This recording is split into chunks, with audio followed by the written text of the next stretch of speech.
Mangalagiri CPI కార్యాలయంలో విద్యుత్ smart మీటర్లను వ్యతిరేకించాలని కార్యక్రమం జరిగింది.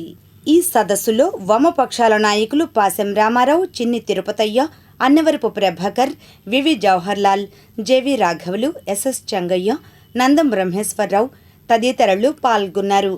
అనంతరం వారు మాట్లాడారు. రాష్ట్ర ప్రభుత్వం ప్రతి ఇంటికి స్మార్ట్ మీటర్లు పెట్టబోతా ఉంది. ఈ స్మార్ట్ మీటర్లు పెడితే కరెంటు ఛార్జీలు ఇంకా పెద్ద ఎత్తున పెరిగేటువంటి ప్రమాదం ఉంది. ఈ స్మార్ట్ మీటర్ల వెనక అదానీ గారి హస్తం ఉంది. అదానీ కంపెనీ తయారు చేసినటువంటి స్మార్ట్ మీటర్ల వల్ల ఈరోజు పెద్ద ప్రమాదం వచ్చేటువంటి పరిస్థితి ఉంది. అందులో మొట్టమొదటిది, మనం విద్యుత్ వాడుకోవాలంటే సహజంగా బిల్లు వస్తుంది.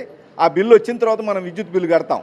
అట్ట కాకుండా ఈ స్మార్ట్ మీటర్లు పెట్టిన తర్వాత వాళ్ళు చేసేటువంటి పని ఏంటంటే, ముందే ఆ స్మార్ట్ మీటర్లు పెట్టిన ప్రతి ఇంటికి ముందే డబ్బులు కట్టి రీఛార్జ్ చేసుకోవాల్సిన అవసరం ఉంది. ఆ రీఛార్జ్ అయిపోయినటువంటి డబ్బులు ఎప్పుడైపోతే అప్పుడు కరెంటు ఎట్టబడితే అటు కరెంట్ తీసేసేటువంటి పరిస్థితి ఉంది. కాబట్టి ఈ స్మార్ట్ మీటర్లను వ్యతిరేకించాలని చెప్పేసి మేము కోరుతున్నాం. రెండోది ఏంటంటే, పీక్ అవర్స్ అని పెట్టారు. ఉదయం పూట, సాయంత్రం పూట సహజంగా పేదవాళ్ళు ఎక్కువ కరెంటు కాల్చుకుంటారు. ఆ కరెంటు ఎక్కువ కాల్చుకునేటువంటి టైంలో ఎక్కువ రేటు, అదేవిధంగా కరెంట్ తక్కువ కాల్చుకునే టైంలో మరొక రేటు ఉండేటువంటి ప్రమాదం ఉంది. కాబట్టి ఆ స్మార్ట్ మీటర్లని ఖచ్చితంగా మనం పెట్టించుకోవడానికి వీలు లేదు. వాటిని ప్రతిఘటించాలని చెప్పేసి విజ్ఞప్తి చేస్తున్నాం. స్మార్ట్ మీటర్లు కనుక పెట్టే పని అయితే ఎస్సీ ఎస్టీలకు ఇచ్చేటువంటి ఉచిత విద్యుత్ పోద్ది, వ్యవసాయ రంగానికి ఇచ్చేటువంటి ఉచిత విద్యుత్ కూడా రద్దయిపోయేటువంటి ప్రమాదం ఉంది. కాబట్టి ఈ స్మార్ట్ మీటర్లను వ్యతిరేకించాలి. లోకేష్ గారు ఎన్నికలకు ముందు స్మార్ట్ మీటర్లు పెడితే పగలగొట్టండి చెప్పేసి చెప్పాడు. ఈరోజు వాళ్ళ ప్రభుత్వమే స్మార్ట్ మీటర్లు పెట్టి పెట్టడానికి ప్రయత్నం చేస్తూ ఉంది.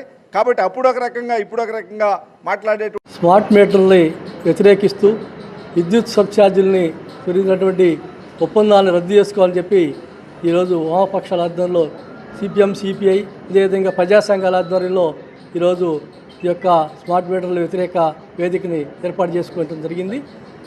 మనం చూసాం, ఈ నెల 16 నుంచి వామపక్షాలు, ప్రజా సంఘాలు ప్రజావేదిక పెట్టుకొని మరి వాడవాడల గ్రామాన ఈ యొక్క ప్రభుత్వం, ఎన్డీఏ ప్రభుత్వం అధికారంలో రాకముందు విద్యుత్ సంస్థలను రద్దు చేస్తారని, అదేవిధంగా స్మార్ట్ మీటర్లకు వ్యతిరేకంగా రైతులు స్మార్ట్ మీటర్ బిగిస్తే పగలగొడమని చెప్పినటువంటి మన మంత్రి గారు మరి లోకేష్ గారి యొక్క విధానాలని ప్రజలకు తెలియజేస్తూ, స్మార్ట్ మీటర్ల వల్ల ప్రజలకి ఎటువంటి ఇబ్బందులు ఉన్నాయి, దానివల్ల బిగించడం వల్ల స్మార్ట్ మీటర్లు ప్రజలు ఏ విధంగా భవిష్యత్తులో ఇబ్బంది పడతారో మనం తెలుసుకోవాల్సిన అవసరం ఉంది. ఎందుకంటే స్మార్ట్ మీటర్లు అంటే ఇప్పుడు మన కరెంటు బిల్లు కట్టుకుంటే బిల్లు ఇస్తే 15 రోజులు కట్టుకుంటాం.